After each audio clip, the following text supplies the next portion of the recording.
land has been our teacher in many, many ways.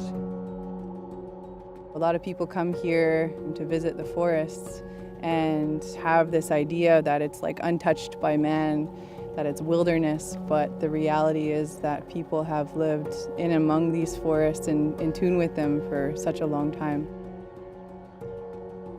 When the first Europeans arrived, we were illiterate to stuff that they were writing, but they were also illiterate to our totem poles. And the importance of our language is that it comes out of this landscape. It's so integral to our culture. It's the crest of the raven. It's about that Mother Nature will provide for our needs, but not our greed. There's a lot of things that threaten the diversity of life in this place.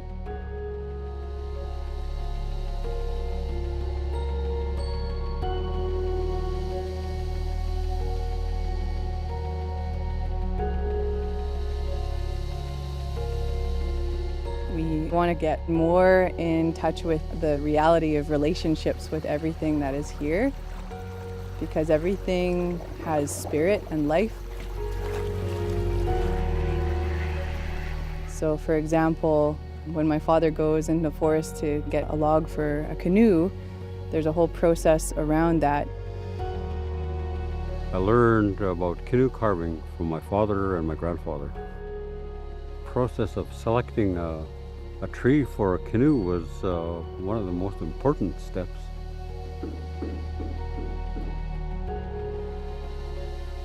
I had to come here several times and sit here and just listen. Make sure that there's no eagle nests around, or a wolf den, or a bear den, or a cougar den. The cutting of old growth has to stop. The future generations, they won't have this kind of a forest anymore.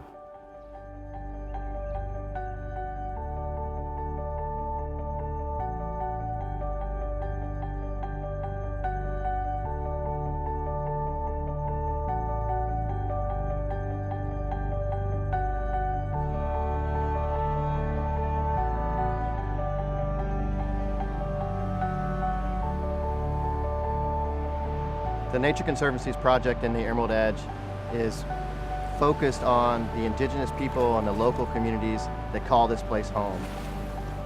The Nature Conservancy's vision of what success looks like in the future in the Emerald Edge, this amazing 100 million acre landscape, is a place where the local and indigenous communities have sustainable livelihoods, economies, and cultures, and the plants, the animals, the waters are all healthy and supporting themselves and the people that live here. The forest, I think that with proper management will regain its health back again.